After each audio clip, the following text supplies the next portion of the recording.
Bonjour les amis, bienvenue sur PowerTrade, la chaîne des stratégies d'investissement simples et efficaces. Alors aujourd'hui encore, la bourse de Paris en baisse, en forte baisse même, avec des valeurs qui baissent beaucoup.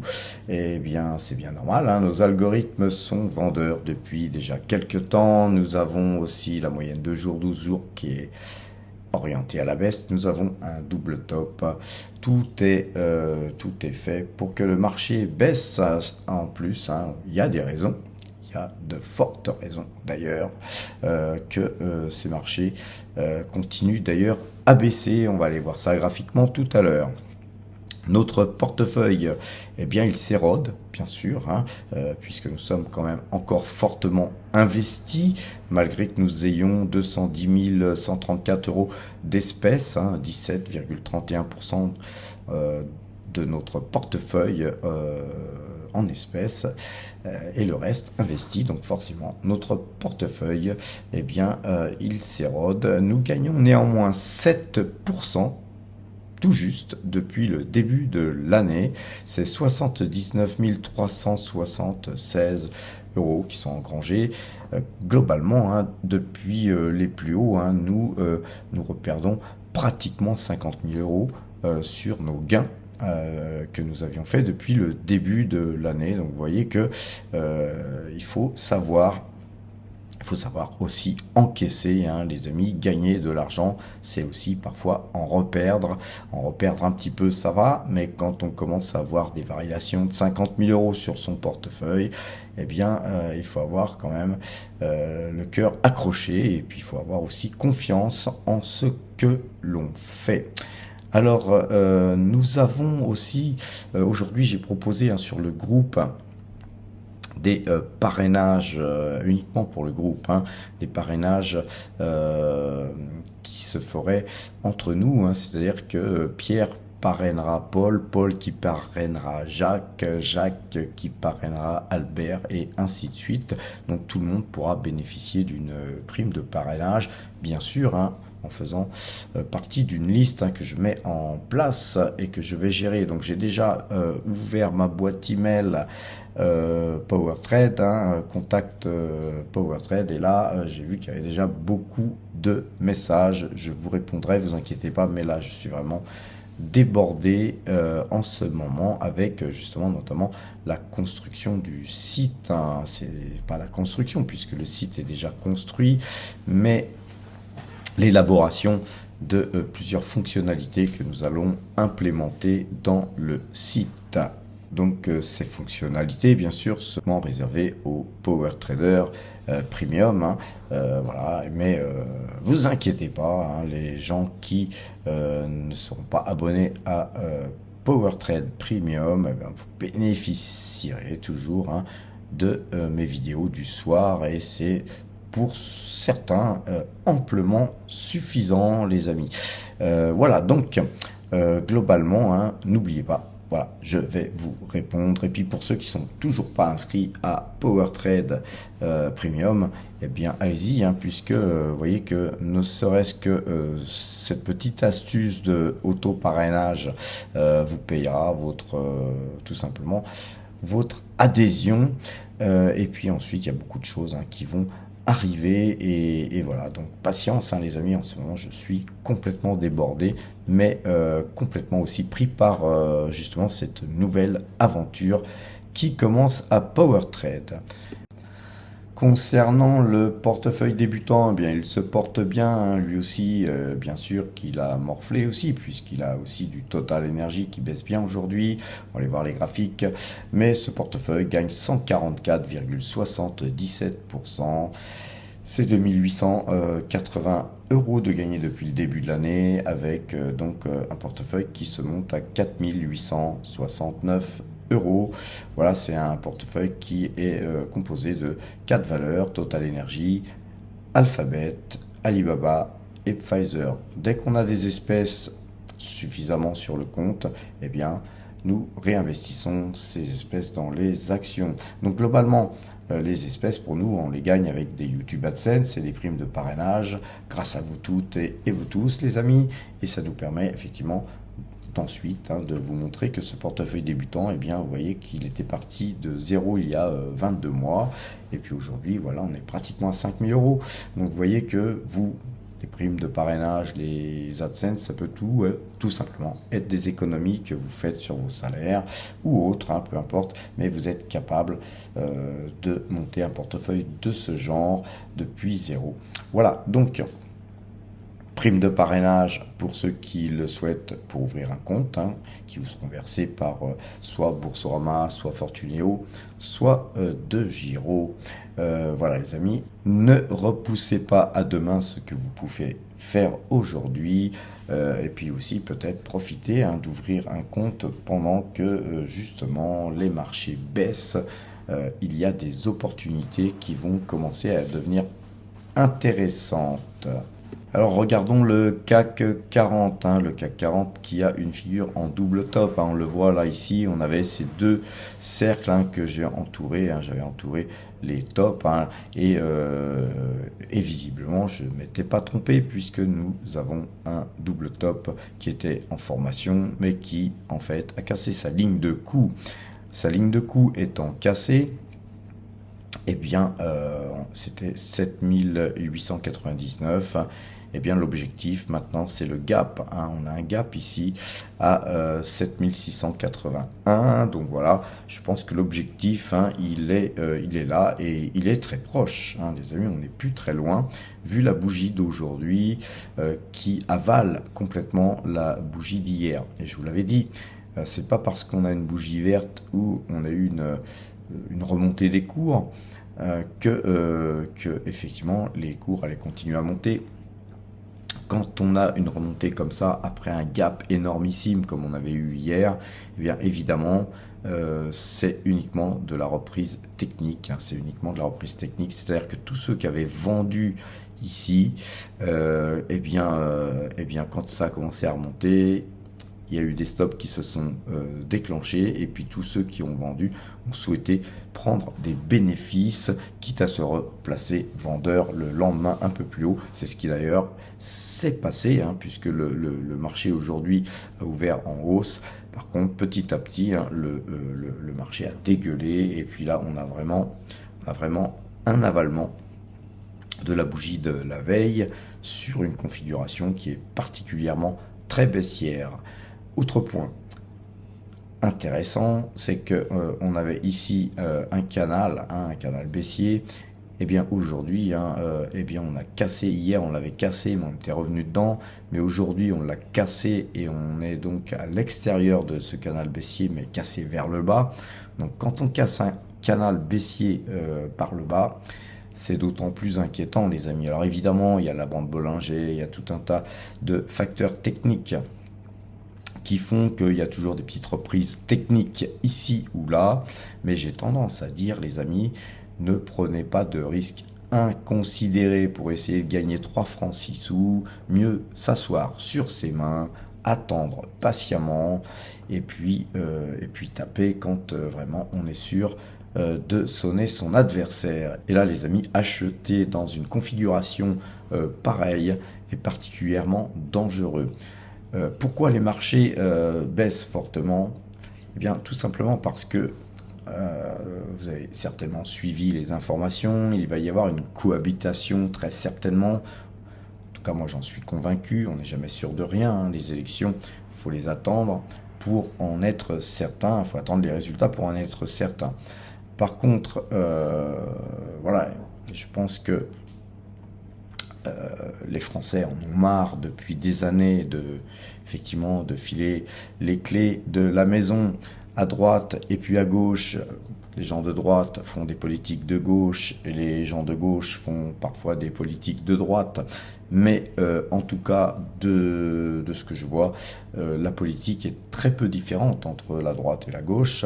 Et donc les gens, évidemment, se tournent vers les extrêmes. Quand c'est comme ça, c'est jamais très bon pour le pays, c'est sûr, car effectivement, la cohabitation va être difficile, le pays va être très certainement ingouvernable, on ne pourra pas faire grand-chose, je pense. C'est d'ailleurs la stratégie de Mr Macron qui pense peut-être pouvoir, puisqu'il ne pourra plus gérer le pays de l'intérieur, le gérer depuis l'extérieur, c'est-à-dire avec ses amis européens. Et puis donc de toute façon, vu que on est encadré par les lois européennes, eh bien il continuera plus ou moins peu ou prou à gérer le pays. Sauf que donc il joue gros. Car peut-être que la personne qui va être aux commandes à Matignon va certainement, pourquoi pas, être bon, hein, car de toute façon, ça ne sera pas très très difficile d'être meilleur que toute cette équipe de bras cassés qu'on a eu depuis des années, et surtout depuis ces dernières années, hein, je parle des dernières années, c'était surtout les années flambies là qu'on a eu avec François Hollande, et puis là Macron avec sa politique de Nini, sa politique concernant le Covid, avec faisez-vous des autorisations de sortie pour pouvoir sortir de chez vous, nous interdire de travailler, de se déplacer, etc. Donc ce sont des choses qu'on fait extrêmement mal à la France, et aujourd'hui, en plus de ça, une politique de va-t-en-guerre contre la Russie, etc., etc. Donc en fait, politique dont le pays n'a pas les moyens. Donc effectivement, on n'est pas là ici pour faire de la politique, mais globalement, quand on fait de la bourse, on doit en faire un petit peu, sans forcément avoir des avis politiques, mais simplement comprendre un minimum la politique pour en déterminer, par exemple, l'issue des prochaines élections. Et donc les prochaines élections vont faire que certainement, pratiquement à 100%, il y aura cohabitation, et que ce sera peut-être un mal pour un bien, et que à un moment donné, nous allons pouvoir, nous, power traders, acheter des titres à très bon compte. Car que se passe-t-il sur les marchés? Tout simplement, les marchés commencent à anticiper des problématiques au niveau de la gestion de la France, qui est déjà très mal gérée, comme je vous l'ai dit. Et donc les agences de notation, les gens qui prêtent de l'argent à la France, n'ont strictement pas du tout envie de prêter à des taux sympathiques à des pays qui pourraient être mal gérés, qui pourraient être tout simplement incapables de rembourser leurs dettes. Et donc je pense que la France va devoir emprunter à des taux de plus en plus hauts dans les prochains mois. Et comme vous le savez, la France vit à crédit, hein. Enfin c'est la CAF, hein, qui vit à crédit. Ce sont les hôpitaux, ce sont la police, l'armée, etc. Toutes ces dépenses qui font que nos impôts augmentent sans cesse, que notre niveau de vie à nous, Français, baisse de jour en jour, car les prix augmentent, mais les salaires augmentent très peu. Et donc, globalement, c'est aussi une des raisons du ras-le-bol des Français, hein. L'insécurité grandissante, l'émigration incontrôlée, etc., fait que, effectivement, à mon avis, nous allons commencer à vivre que le début, hein, le début du réveil de la France, on va dire la France qui sommeillait, hein. Et donc on a vu qu'il y a des gens qui se réveillent, des gens qui n'osaient pas voter extrême et qui le font allègrement. Et donc on va certainement avoir des tensions dans le pays suite aux décisions qui seront prises, etc. Et donc tout ça, eh bien la bourse n'aime pas. Mais ceci dit, on a des très très belles sociétés, et il y aura toujours pour nous des points d'achat et des points de revente. Nous sommes là pour faire du pognon, n'est-ce pas les amis? Alors, regardons les graphiques des sociétés que nous avons dans notre viseur. La première société que moi j'ai dans mon viseur, c'est la Française des Jeux. Vous voyez que la Française des Jeux, eh bien, elle baisse encore, hein, elle perd 0,37%. Donc on sent qu'elle baisse pas énormément, mais nous, ça nous arrange bien de l'avoir baissé, car nous sommes sortis de ce titre sur 33,72. On a fait une petite ligne nous aimerions bien la consolider et puis pourquoi pas racheter ce titre beaucoup plus bas. Et je pense que c'est un titre qui peut aisément baisser sur 31 euros, voire en dessous de 31 euros. Vous voyez, on a une zone ici, qui pourrait être cassée. On s'y approche. Et ensuite, la zone suivante, ça serait les 30 euros. Voilà, entre 30 et 31 euros. Et je pense que les dés sont jetés. On devrait très certainement aller se balader par là et acheter de la Française des Jeux à 31, 32 euros, voire peut-être 30 euros, eh bien, ça serait toujours mieux que la première fois où nous avions acheté ça au mois de décembre, novembre-décembre 2023. Donc vous voyez, il s'est coulé beaucoup d'eau sous les ponts pour retrouver ce titre au même prix. Et pendant ce temps-là, on a fait travailler le pognon pour effectivement gagner de quoi pouvoir racheter des actions françaises des jeux à bon compte. Concernant Mersenne, alors Mersenne, pareil, c'est une boîte qu'on achète souvent, on fait des allers-retours. Je ne marque plus, j'ai laissé parce qu'il y a des gens qui souhaitent que je laisse, mais je ne marque plus les achats, les ventes, car après, quand je trace des trends, moi-même, j'y vois plus rien, j'y vois pas assez, car les flèches et les prix d'achat et de vente nuisent. Encore une fois, nuisent à la lisibilité des trends que je trace ou même aux moyennes mobiles qui sont donc affichées. Mais par contre, vous pouvez voir tous les achats, toutes les ventes. On a construit ce site internet pour vous, powertrade.fr, tout ce qui est acheté, tout ce qui est vendu. Vous pouvez le voir, les amis, et si ça vous chante, vous pouvez eh bien tout simplement marquer vous marquez sur votre TradingView ou sur votre logiciel, peu importe, vous marquez vous, si vous voulez, sur vos graphiques à vous. Mais pour des questions de pédagogie, je vais arrêter de noter tous les achats, les ventes qu'on fait, tous les gains qu'on fait, en fait, puisque tout ce qu'on fait en gain, vous retrouvez ça sur le site powertrade.fr. Donc Mersenne, eh bien, elle a une belle configuration. Elle a une belle configuration, oui, qui me plaît bien, car nous étions sortis à 39,42 et on est déjà à 36,65. Donc déjà, eh bien, ça serait sympa de pouvoir acheter ça à 36,65 par rapport à notre prix de vente. Mais voilà, c'est pas suffisant, les amis. Vous savez qu'on est sur la chaîne du pognon et que, eh bien, globalement, tant qu'à faire, si on pouvait acheter du Mersenne encore plus bas, pourquoi se priver? Et là, la zone sur laquelle je pense que nous pouvons aller nous promener, c'est sur cette zone-là où on avait un petit peu consolidé avant de repartir. Et cette zone-là, elle est sur du 34,75. Donc 34,75, on va dire 35, ça me paraît un bon point d'achat, mais encore faudra-t-il qu'on ait une moyenne mobile 2 jours, 12 jours qui croisera à la hausse. Alors, on a aussi une valeur très intéressante qui est le Crédit Agricole. Crédit Agricole, très très forte baisse aujourd'hui. Et pourquoi? Parce que, encore une fois, je le disais tout à l'heure, le problème de la France, ça va être les taux, et puis pas seulement les taux, c'est-à-dire qu'il va y avoir sûrement des conflits, des conflits sociaux, il va sûrement y avoir peut-être même bien plus que ça. On peut même envisager des émeutes, si on commence à alléger un petit peu les versements de ceux qui touchent la CAF et qui n'ont jamais travaillé de leur vie et qui ne travailleront jamais. Bon, ces gens-là, forcément, ils vont se fâcher. Et vous savez, quand ils se fâchent, en général, ils aiment bien brûler les voitures, ils aiment bien, etc. Faire du mal au pays, en fait, en gros, malgré tout ce qu'on peut leur donner. Donc, globalement, eh bien, les banques d'ailleurs, sont les premières à anticiper tout ça.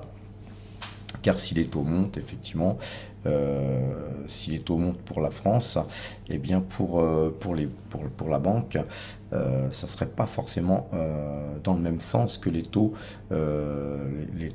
pourraient se tendre, mais surtout c'est que les banques arrêteraient te prêter, tout du moins elles prêteraient moins, et si elles prêtent moins, eh bien elles auront moins forcément de bénéfices. Et comme on est sur la chaîne du pognon, les amis, on cherche nous des gros bénéfices. Et donc le secteur bancaire est mal embarqué, mais sur certains points, c'est comme tout, hein, les amis, il y a toujours des points sur lesquels ça devient intéressant de se porter sur certaines valeurs. Et moi, le Crédit Agricole, hein, je pense que sur les 12-13 euros, ça commencera à devenir intéressant.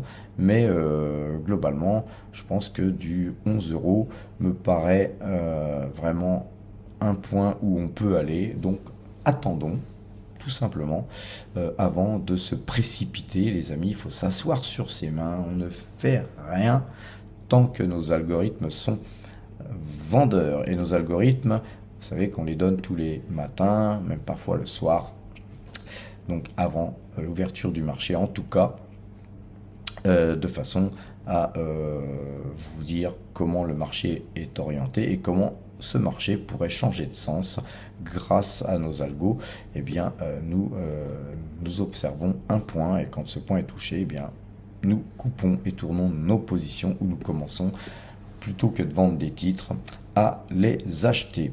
Concernant Engie, Engie qui a encore décroché aujourd'hui, là on a attaqué ce trend, j'en avais parlé hier, hein, de ce trend, on a un trend très très fort ici, voilà, on l'a cassé et puis on est revenu en clôture dessus. Vous voyez que l'analyse graphique, c'est quand même très très intéressant, car tous ceux qui n'y croient pas, eh bien tous les soirs, on arrive à leur prouver que eh bien l'analyse graphique, c'est une religion qui vaut le coup de se convertir, hein, ou au moins sur laquelle on peut additionner un petit peu autre chose, hein, qui est justement l'analyse fondamentale. Donc sur Engie, on a une bonne analyse fondamentale qui fait que c'est un titre sur lequel on peut investir, mais là on a quand même un immense double top avec une cassure de ce trend. Si demain on recassait ce trend, où pourrions-nous aller sur Engie? Eh bien, bien globalement, on pourrait venir sur ce point-là, et ce point-là, il est à 12,48 €, 12,50 €. Inutile de se presser, hein, à acheter à 14, alors qu'on peut peut-être acheter à 12,50. Donc, attendons, et puis soyons patients, hein. La patience, c'est une grosse partie de la réussite en bourse. Concernant Saint-Gobain, les amis, on avait vendu à 81,56, eh bien on a eu bien fait. Là aujourd'hui on est à 76,44. Voilà, la bougie d'aujourd'hui n'est pas très très encourageante, hein, mais voilà, on va la surveiller, car c'est un titre intéressant à mettre en portefeuille. Concernant Parex, et on va arrêter là parce que ma voix est toujours en difficulté, les amis, eh bien Parex, on est sur un rebond là, voilà. Par contre on n'a pas un croisement franc, hein, de la moyenne de jours, 12 jours. Là c'est l'ouverture, il faudrait qu'on se mette en clôture, mais petit croisement, hein, si on se mettait en clôture, hein, sur la moyenne de 12, mais pas suffisant. Et puis voilà, moi j'ai ouvert un compte donc chez Saxo Bank, j'attends mes dividendes, les dividendes que ma SCI doit verser. Donc cette baisse, en fait, elle me convient bien aussi, car j'ai maintenant tout mon temps afin de pouvoir alimenter le compte, hein, donc Saxo Bank. Et puis petit à petit, hein, on passera de Giro à Saxo Bank, hein, en fonction de comment cette banque est bien. Mais cette banque, elle est très bien, puisqu'elle rémunère les liquidités, ce que De Giro ne fait pas. Moi, je suis très très content de Giro, hein. Mais moi, ce qui me fait partir chez Saxo Bank, c'est l'IFU, les amis. Moi, j'ai une horreur, une sainte horreur de la paperasserie, de tout ce qui est fiscalité et tout. Et donc là, voilà, on va essayer donc Saxo Bank. Je vous dirai ce que j'en pense hein, au fur et à mesure de l'utilisation de leur plateforme. Mais déjà, j'ai été agréablement surpris puisqu'ils m'ont appelé. Hein, j'ai encore pas mis d'argent sur le compte. Hein, le compte il est ouvert, mais non alimenté encore.